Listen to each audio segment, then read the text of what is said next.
पहली चीज तो ये है कि दिल्ली मीडिया की एक बहुत बड़ी कमी जो है वो बार बार सामने आ रही है। पंजाब को आप केवल और केवल खालिस्तान के प्रिज्म से नहीं देख सकते। ठीक है, सेपरेटिस्ट एलिमेंट वहां पर है, खालिस्तान का नैरेटिव चलता रहता है, बट इसके अलावा बहुत कुछ है जिसे देखने की जरूरत है। और जहां तक ये अमृतपाल सिंह की बात आप कर रहे हैं या उसके इर्द गिर्द जो पूरे नैरेटिव बन रहे हैं, उसको समझना बहुत जरूरी है। और इसमें साफ तौर पर सरकारें जो हैं, चाहे वो पंजाब सरकार है और चाहे वो सेंट्रल गवर्नमेंट है, इनको बहुत सी जवाब देने मतलब बनते हैं इनके। बात यह है कि एक शख्स जो साल पहले यूएई से आता है, दुबई से आता है और आकर एकदम ही इस तरह की बयानबाजी जो करता है और उसके बाद उसकी एक मेटियोरिक राइज होता है रेडिकल डोमेन में। सवाल यह है कि जब तक ये आदमी, अब सरकार का रवैया हम जानते हैं, खासतौर पे केंद्र सरकार का, कि एक आदमी लगातार ऐसे बयान दे रहा है और उसके खिलाफ कोई एक्शन नहीं है। आपकी आज आप कह रहे हैं कि आईएसआई से लिंक है, जिस तरह की स्टोरी सरकार की तरफ से नहीं, पर जिस तरह की स्टोरीज मैं कहता हूं जो प्लांट हो रही हैं कि आईएसआई लिंक है, ऐसा है वैसा है, तो भाई सरकार क्या कर रही थी अब तक? और खासतौर पे पंजाब सरकार घिरी हुई नजर आती है, जिस तरह से अजनाला की घटना हुई। अजनाला की घटना होती है, एक रेडिकल मॉब जाके एक पुलिस स्टेशन पे कब्जा करता है और वो मॉब गुरु ग्रंथ साहिब को अपने साथ लेकर जाता है, जिसकी वजह से पुलिस का कहना है कि वो उस पर एक्शन नहीं ले पाई, फोर्स नहीं यूज कर पाई। और उसके बाद कोई केस नहीं दर्ज होता, कोई एक्शन नहीं होता, फिर ऑल ऑफ अ सडन एक स्पेक्टिकल बनाया जाता है जो कुछ हो रहा है। मतलब आप अगर ये पुलिस को एक्शन करना है, पुलिस ऑपरेशंस हैं, आमतौर पर भी होते हैं, पर इंटरनेट सस्पेंड होना, लोगों में एक तरह से अनसर्टेनिटी बढ़ना, लोगों की एंग्जाइटी बढ़ना, स्कूलों में छुट्टियां हो जाना, इंटरनेट के सस्पेंशन, लोगों में एक बिल्कुल जो कहूंगा बिल्कुल असमंजस की स्थिति, इस सब के लिए कौन जिम्मेदार है? आपको एक्शन करना है, आपको जो एक तो टाइमली एक्शन क्यों नहीं?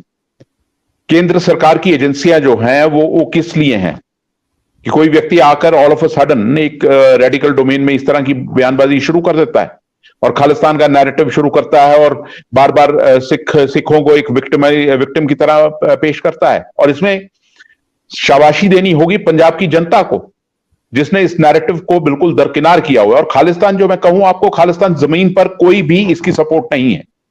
ये अमृतपाल सिंह जैसे कैरेक्टर्स जो हैं सोशल मीडिया में इस तरह के एक मतलब इनको प्रॉप अप किया गया है, लार्जर देन लाइफ इनकी इमेज बनाई जाती है।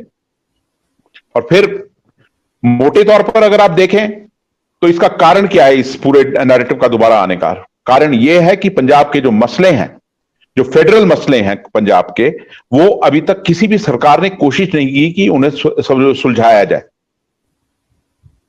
आप देखिए जो पिछला दौर जो मिलिटेंसी का पंजाब ने भुगता, और उस टाइप के जो प्लेयर्स थे उनसे मेरी कई बार बात हुई, तो उनका यह कहना है कि देखिए सरकारें कहती रही कि 30,000 लोग मिलिटेंट्स ने मार दिए। उस दौर में मिलिटेंट्स कहते थे कि 30,000 लोग सरकार ने मार दिए एनकाउंटर्स में, और वैसे पर कुल मिला के 60,000 लोग जो मरे वो कौन थे? वो आम पंजाबी थे, इस देश के नागरिक थे। और उनका यह भी कहना है कि पूरी सरकारें जब भी कोई ऐसी मूवमेंट चलती है तो हमेशा एक नैरेटिव दिया जाता है, हर डेमोक्रेटिक कंट्री में एक ऑफर दिया जाता है, एक जोर दिया जाता है कि आप हथियार छोड़ें और टेबल पर आइए। उनका भी यह कहना है कि 1995 के बाद जब हथियार छोड़ दिए गए थे, एक वैक्यूम बना था, क्या सरकारों ने कोशिश की उन लोगों को टेबल पर बुलाने की और कुछ मसले सुलझाने की? वो चीजें नहीं सुलझी।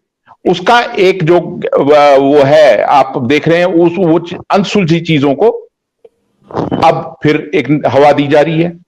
सवाल यह उठता है कि ये अमृतपाल जैसे कैरेक्टर को खड़ा करके रेडिकल स्ट्रीम में उसको एक हवा देकर किसका फायदा है? इनसिक्योरिटी लोगों के बीच में लाकर किसका फायदा है?